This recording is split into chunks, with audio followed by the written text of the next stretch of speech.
မင်္ဂလာပါခင်ဗျာစကားပြောနမူနာပုံစံ200ဖြစ်ပါတယ်ဒီခါမှာကျွန်တော်တို့ကဓာပြစ်တဲ့အခါမှာအရင်ဆုံးလုပ်ရမှာတော့ဓာပဲဖြစ်တယ်เนาะဓာကိုကျွန်တော်တို့အင်္ဂလိပ်လိုဘယ်လိုပြောကြမလဲကျွန်တော်တို့ထူလိုက်ပြီးတော့ကြည့်အောင်ပါဓာပြစ်တဲ့အခါမှာအရင်ဆုံးလုပ်ရမှာတော့ဓာပဲဖြစ်တယ် the first thing အရင်ဆုံးလုပ်ရမှာ I'm going to do ကျွန်တော်အရင်ဆုံးလုပ်ရမှာ when ဓာဖြစ်တဲ့အခါမှာနောက်ကကိုသုံးနေတဲ့သုံး subject plus verb ရေးမယ်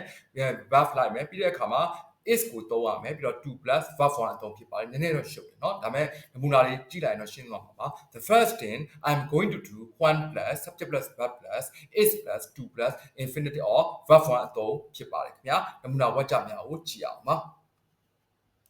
the first thing I'm going to do when I wake up is to brush my teeth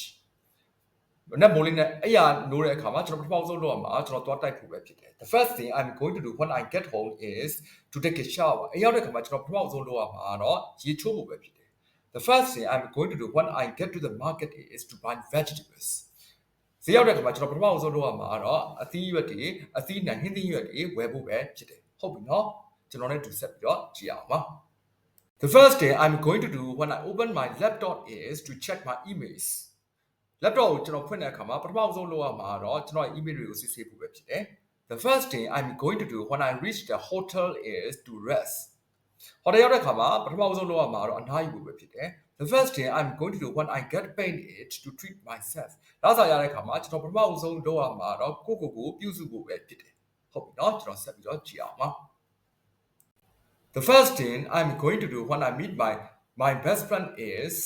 to hug herကျွန်တော်ချစ်ဆုံးတကယ်ချင်းကိုတွေ့တဲ့အခါမှာကျွန်တော်ပထမဆုံးလုပ်ရမှာပထမဆုံးပြဖက်ဖို့ပဲဖြစ်တယ် the first thing I'm going to do when I visit Bago is to eat saltfish Bago ကိုလည်းပတ်တဲ့အခါမှာကျွန်တော်ပထမဆုံးလုပ်ရမှာငချင်စားဖို့ပဲဖြစ်တယ် the first thing I'm going to do when I finish my work is to rest အလုပ်ပြီးတဲ့အခါမှာကျွန်တော်ပထမဆုံးလုပ်ရမှာတော့အနားယူပဲဖြစ်တယ်ကျေးဇူးတင်ပါတယ်ခင်ဗျာဒါကတော့ကျွန်တော်တို့ကဒါဖြစ်တဲ့အခါမှာပထမဆုံးလုပ်ရမှာတော့ဒါပဲဖြစ်တယ်ဆိုတဲ့အသုံးကိုလေ့လာကြကြတာပါနမူနာဝါကျများကိုဖတ်ပြီးတော့အစားထိုးပြောဆိုသုံးဆွဲကြည့်ပါ